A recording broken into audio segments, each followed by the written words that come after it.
In the high-octane world of Apex Legends, competitive integrity is paramount. Being able to play the game is paramount. But what happens when a hacker takes down some of the biggest names in the game? Here is the story of the hacker who shut down Apex Legends. February 2019, Respawn Entertainment released a surprise drop of the game we all know and love, Apex Legends. While this game would go on to host some of the greatest Apex predators of all time, fans were taken back by one of the craziest ideas for a game yet. A battle royale, which was hot at the time, mixed with your champion legend hero concept with abilities, much more, and all the while being a first-person shooter.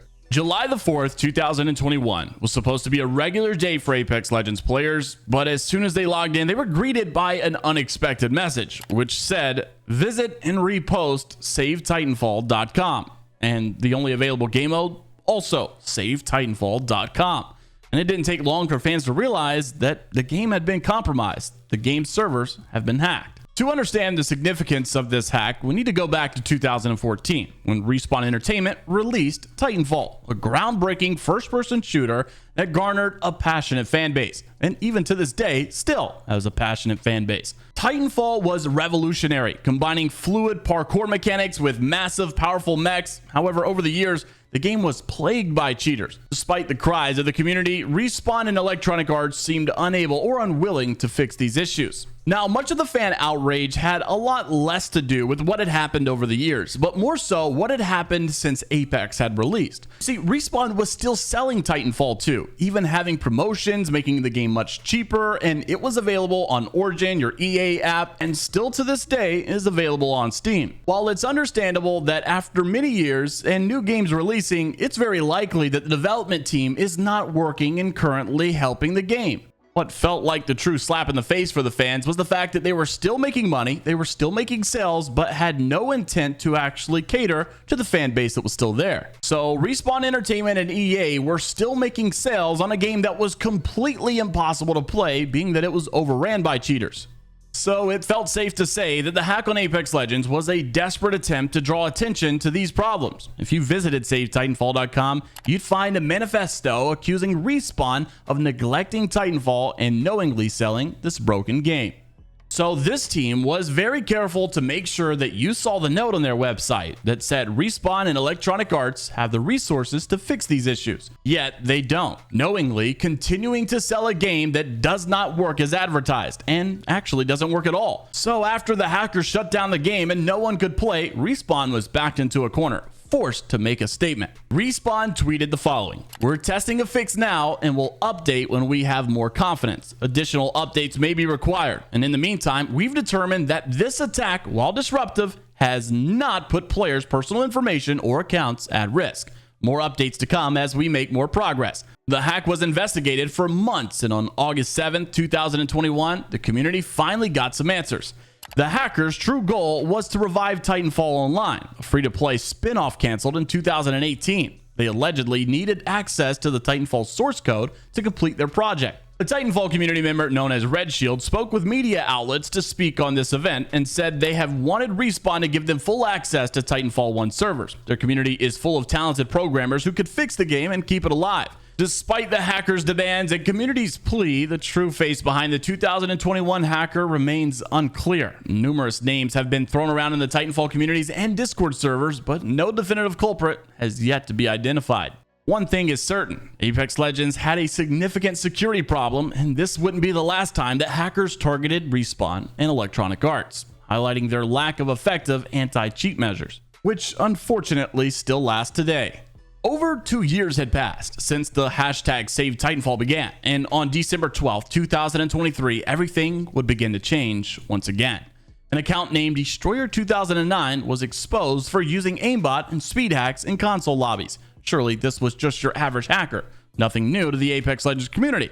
But that didn't seem to be the case. Soon after, another clip emerged on Reddit. This time, Destroyer2009 was spotted on PlayStation using the same cheats. As the month progressed, more posts began to pop up across the internet, all pointing to a hacker or hackers using variations of the name Destroyer2009.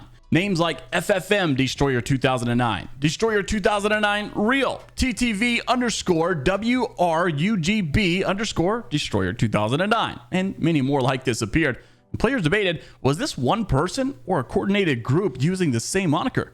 As 2024 dawned, Destroyer 2009 ramped up his activities. His new targets, they were high-profile content creators and professional players. On January 7th, 2024, an Apex Legends professional player by the name Imperial Hal posted a clip of the account PS6 Plus user followed with the tag Destroyer 2009, and he was stream sniping him in ranked matches. So this was no longer a hacker playing for his own enjoyment, but now he was directly ruining the enjoyment of other streamers. By the end of January, former pro player and content creator Mandy spoke directly with someone claiming to be the hacker in one of his games, using the account TSM Jr. Snipeman 2010.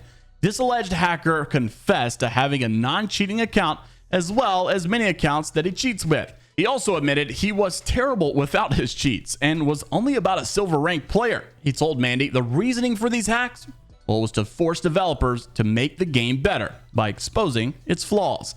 At the time of this statement, we all took it as generic, but it wouldn't be long before we all knew what he truly meant. By February, the name Destroyer 2009 was infamous across the Apex Legends community. Pro players and content creators were bewildered when they received thousands of free packs on their main accounts, not from EA and not from Respawn, but the hacker, Destroyer 2009. Reddit users speculated about the extent of Destroyer 2009's capabilities. One theory suggested he had either direct access to the game's server code or was an extremely talented coder.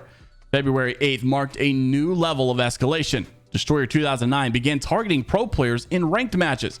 The entire Furia roster found themselves under attack by a swarm of bots named Cheating Robot V2009. And, well, the reactions say it all. What the fuck?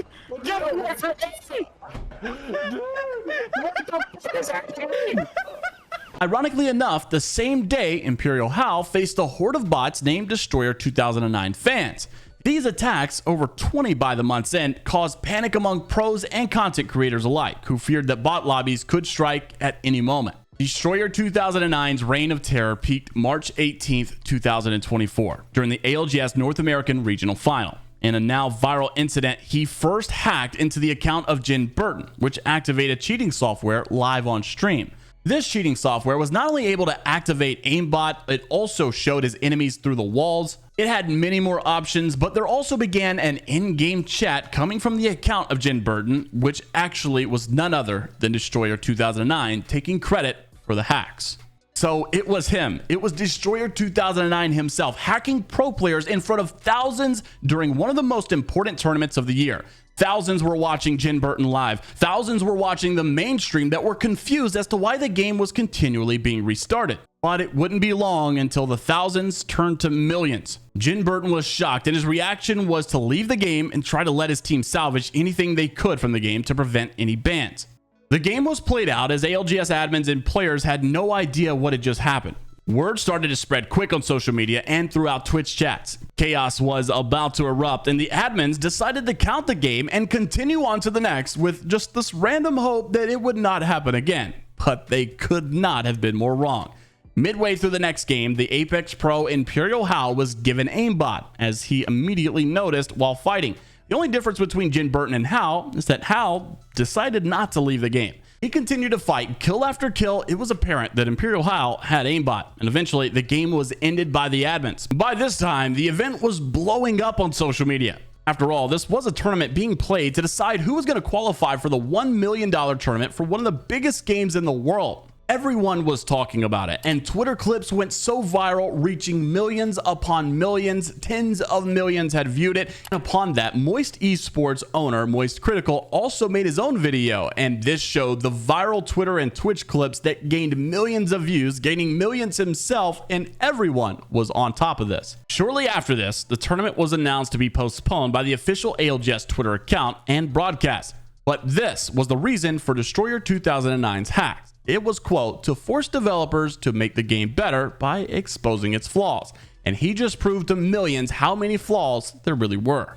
The fallout was immediate, with fans and onlookers immediately pointing the finger at Respawn and EA to secure their game. It was clearly not safe to play. A streamer by the name of Pirate Software took on the story from a perspective of a hacker, as he had been a professional hacker for more than 20 years. he gained massive traction across social media platforms as he tried to come to a conclusion on how Destroyer 2009 did this, and was Apex Legends even safe to play. Respawn claimed to have implemented a layered series of updates to protect players, while investigations continued. Yet the hacker remained unapologetic, claiming his actions highlighted vulnerabilities that needed to be fixed. Since the breach, Destroyer 2009 has spoken out in a TechCrunch article, reiterating his mission to expose the game's flaws. EA and Respawn have remained largely silent, leaving the game's community anxious about their data and game security. Safe to say, this incident ignited a movement within the Apex Legends community, calling for improved anti-cheat measures and greater transparency from the developers. It took days, weeks, and some even months to return to the game that they once knew and loved. Many offered the game was not safe to play for your personal information, and some argued that things had been fixed. Needless to say, over the years, Apex has had its vulnerabilities. From literally being shut down and having the game unable to be played, to figuratively having fans scared half to death to log on and play the game. Here's been the story of the hackers who shut down Apex Legends. This is our first documentary of Apex, and if you want to see more, like the video and let us know down in the comments below. Subscribe to the channel, and we'll see you next time.